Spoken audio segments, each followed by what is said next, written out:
자, 우리 알쓸지의 새로운 코너입니다. 무엇이든 물어보세요. 어떻게 맞춰?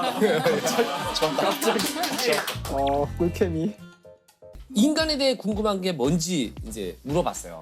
예. 그래서 정말 많은 질문을 해주셨는데 여기에 질문들이 엄청 철학적이에요. 자리가 사람을 만든다라는 말이 사실일까요? 네. 인간은 왜 좋지도 않으면서 좋다고 해야만 할까요? 외로움은 왜 느끼는 걸까요? 우리는 왜 SNS를 끊을 수 없을까요? 인간은 왜 행복하려고 할까요? 이거는 사실 하나하나가 거의 한 회차급의 1년짜리 그러니까요. 질문 모음이네요. 그렇네. 김사옥 교수님은 어떤 질문이 제일 예, 저한테 이 질문지를 보여주면서 작가님이 6번이요, 6번이요, 6번이요. 아, 작가님이 고르셨군요. 강력하게 이거 너무 재밌을 것 같아요. 그러셔가지고 예. 의외로 많은 분들이 궁금해하실 것도 같고 예. 특히나 이 장수와도 관련이 있을 것 같아서 네. 6번을 해볼까. 아, 6번. 인간이 실제로 좀비가 될 수 있을까요? 라는 질문에 대해서 이야기를 해보도록 하겠습니다.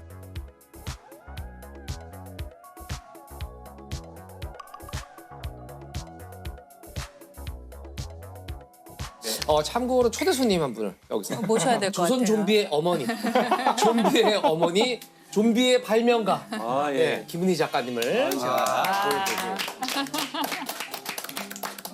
한국의 아가사 크리스티, 예, 김은희 작가님이십니다. 예. 원래는 타고난 그 출중한 미모의 소유자신데, 예, 어저께 좀 밤을 새서 글을 쓰시느라고. 예, 그래서 시청자분들이 인간은 실제로 좀비가 될 수 있나요? 또 좀비 권위자시고, 예, 그러셔가지고. 아니 제가 여쭤보고 싶은 겁니다. 아 근데 지금 이 좀비의 전문가 앞에서 저보고 말을 하라고요? 너무 부담되는데.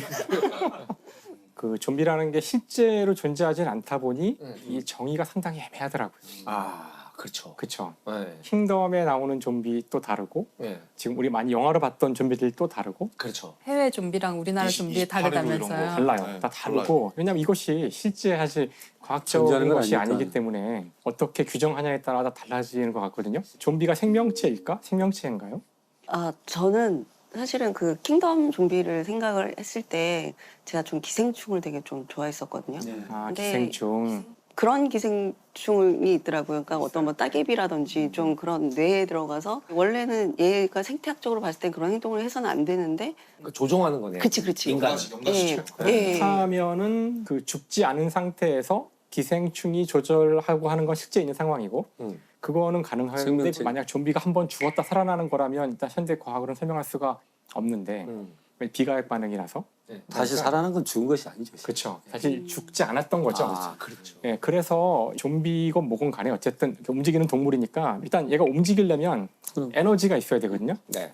일단 물리학자는 무조건 에너지를 찾아요. 에너지 즉 그 원동력이 되는 무언가 있지 않으면 움직일 수조차 없으니까 이 지구상의 동물이 에너지를 얻는 방법은 미토콘드리아에서 ATP를 생산하는 거예요.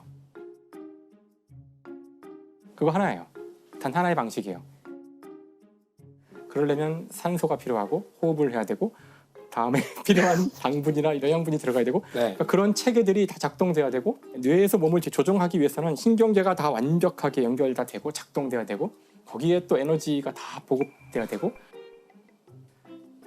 그러니까 사실 좀비는 그 참 힘들어요. 이게 은희야, 귀담아 듣지 이걸- 말자. 이걸 알아듣고 쓸 수는 없다, 야. 결론은 뭐냐면 실제로 하는 게 거의 불가능하다는 거죠. 그렇게 되면서 죽었던 존재가 그런 식으로 작동하기 위해서는 사실 살아있는 상태가 된 거나 다름이 없고 그러면 얘도 그 청산가리 먹으면 죽어요. 청산가리는 그렇지. 미토콘드리아의 작동을 방해해서 ATP 만드는 걸 방해하기 때문에 그러면 좀비가 청산가리 먹으면 죽는다고? 이상하잖아요? 이상하죠. 너무 이상하죠. 그러니까 이거를 자꾸 이제 과학으로 가져가면 힘들어져요. 이 픽션은 픽션인 거니까요. 근데 왜 사실 좀비를 주제로 드라마를 하시게 된 건지. 저는 사실 긴장감 있는 것도 되게 좋아하기도 하고 그래서 보긴 봤는데 보다 보니까 약간 슬픈 거예요.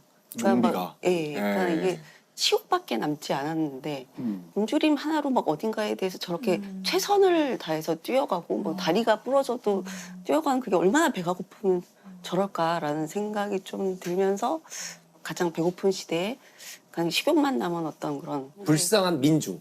막 예. 그런 거였어요. 그런 걸로 컨셉을 잡고. 인간이 처할 수 있는 최악의 상황인 것 같아요. 괴물 중에서도 이런 괴물은 정말 감당하기 힘든 괴물이 아닐까. 그런데 워킹데드라고 이제 미국 드라마 시리즈 굉장히 시즌 많은 11까지인가 나온 것 같아요. 다 봤는데 그렇게 다 봤어요. 그렇게 좀비 드라마가 아니거든요. 그것은 좀비를 빙자한 사회과학 실험 드라마예요. 사회과학 실험 드라마. 그러니까 거기서는 킹덤의 좀비와는 달리 좀비들이 천천히 움직이기 맞아요. 때문에 네. 통제 가능해요.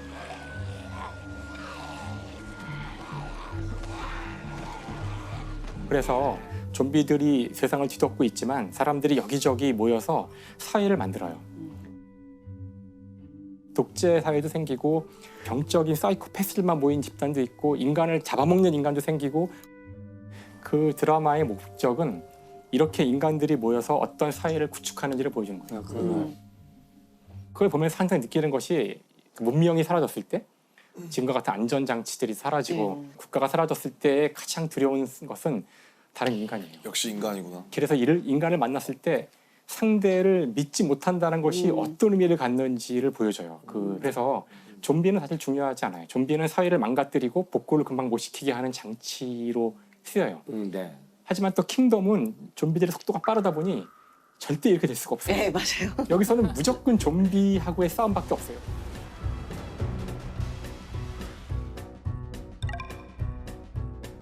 한국은 뭐든 빨리빨리 해야 되니까 좀비가 뛴다. 엄청 빠르다. 그래서 여기는 이렇게 서로 모여서 사회를 이루고 이럴 여유가 없고 나타나면 끝장이야. 그러니까 모든 사회의 문제가 좀비를 척결하는데 집중돼 있고 하지만 그 문제를 앞두고서 인간들이 분열되는 모습들을 네. 그리고 있잖아요. 그래서 이 좀비의 어떤 이 과학적인 상황이 드라마의 큰 틀을 결정하고 정말 재밌다고 네. 생각했었어요. 만약에 진짜 전 지구가 우리 영화에서 보듯이 막 좀비로 막 덮여서 진짜 아주 극소수의 나와 내 친구들 몇 명만 남았다. 그러면은 저는 그냥 빨리 물릴 거예요. 그게 낫지 않을까? 그죠? 네. 근데 전체가 좀비가 되더라도 끝까지 희망을 잃지 말고 계속 뭔가 구하려는 노력을 하라는 게 언제나 메시지잖아요. 그렇죠. 항상. 그래서 이런 캐릭터는 주인공이 안 되죠. 이거 방금 김영하 작가님인 줄 알았어요. 방금 김영하 작가님이었어. 이런 거는 그 소설로는 못 쓰죠. 이렇게 이런. 그렇죠. 예. 그럼 저도 시청자로서 하나 질문을 드려도 되나요? 네.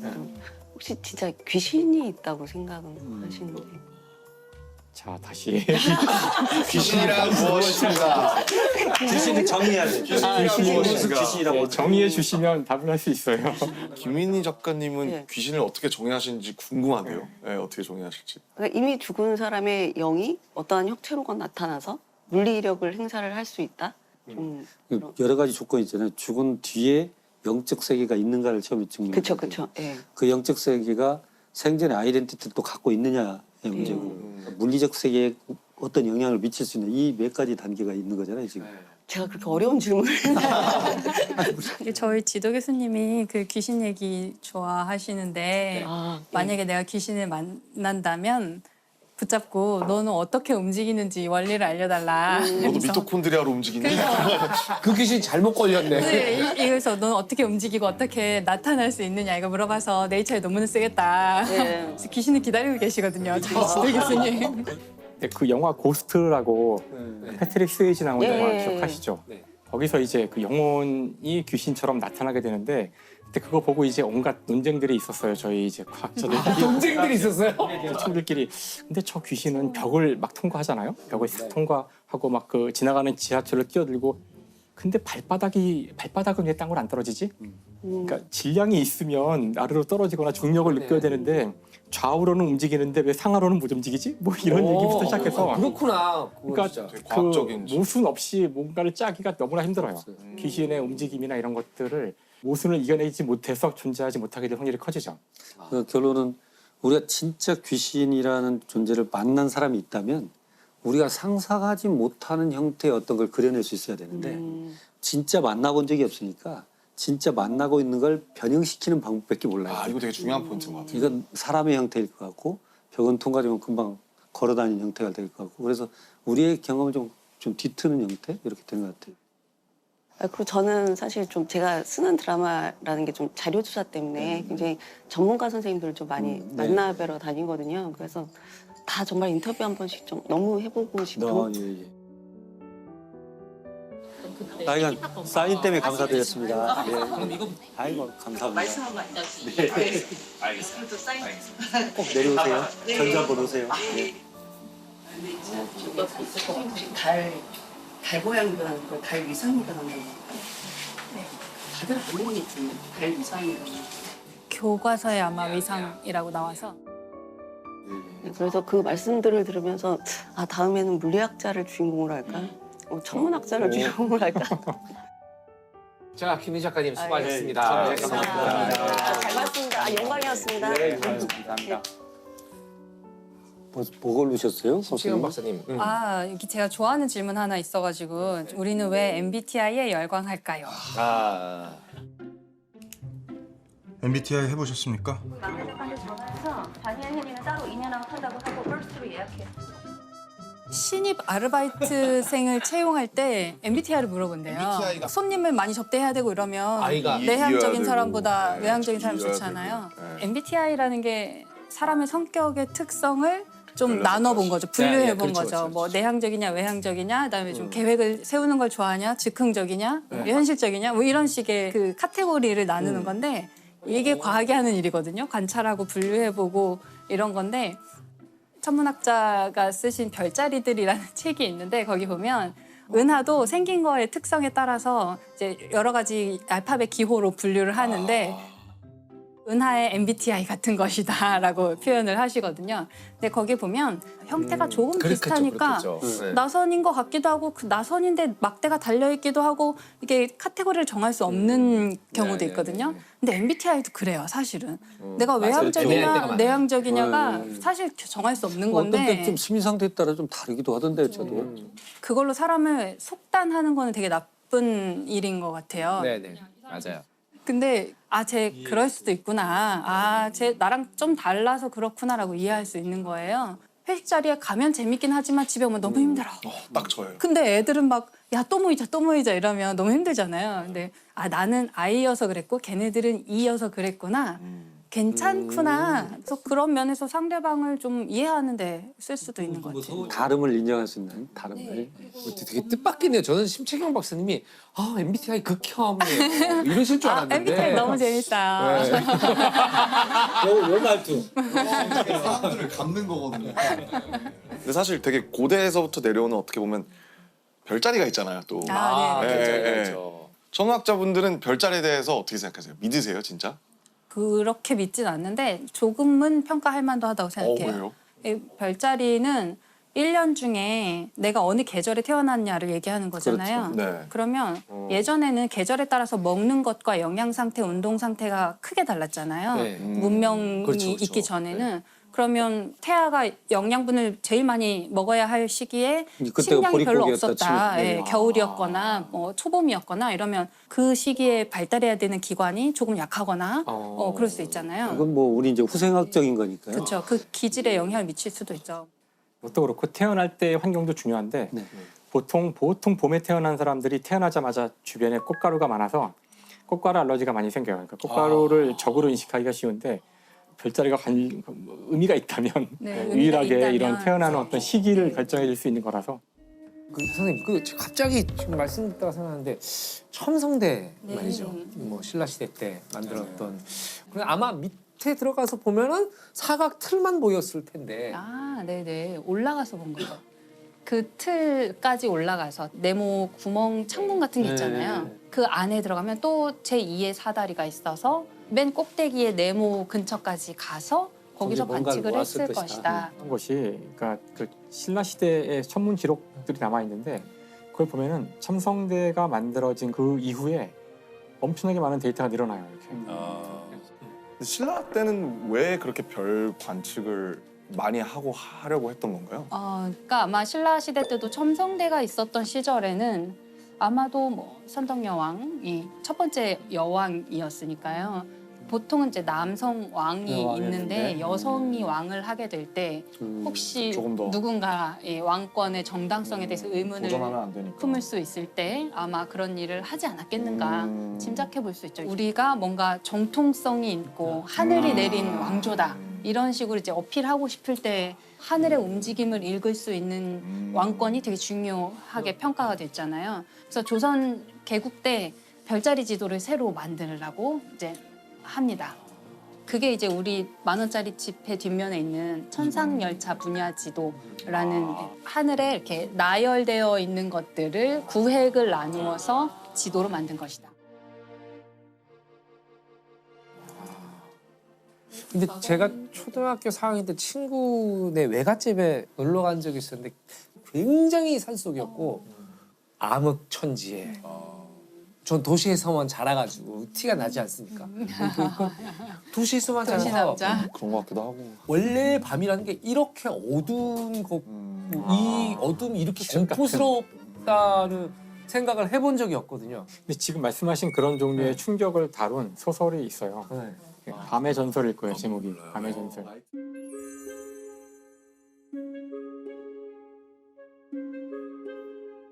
어떤 행성, 우리 같은 행성인데 거기는 별이, 태양과 같은 별이 6개가 있어서 밤이 없어요. 계속 낮은 거죠. 근데 이 행성에 오래된 전설이 있는데 2000 몇 년마다 하여튼 뭐 한 번씩 문명이 멸망해 버리는 일이 반복된다는 거예요.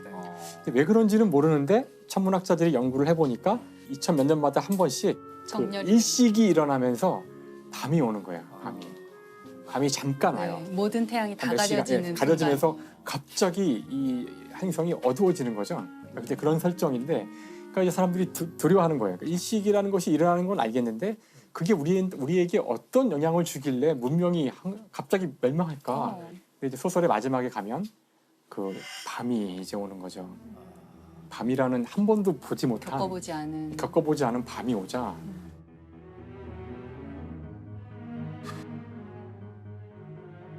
그러니까 서서히 이제 어두워지면서 그 순간 별이 처음으로 별이 쫙 보이는 건데, 그러니까 우리가 그 지동설 때 깨달았던 또는 그 갈릴레오의 관측 이후에 깨달았던 걸 이 사람들은 그 순간 한 순간에 깨닫고 느끼고 충격받고 이래가지고 그렇습니다. 불을 지르고 막 사람들이 미쳐 날뛰다가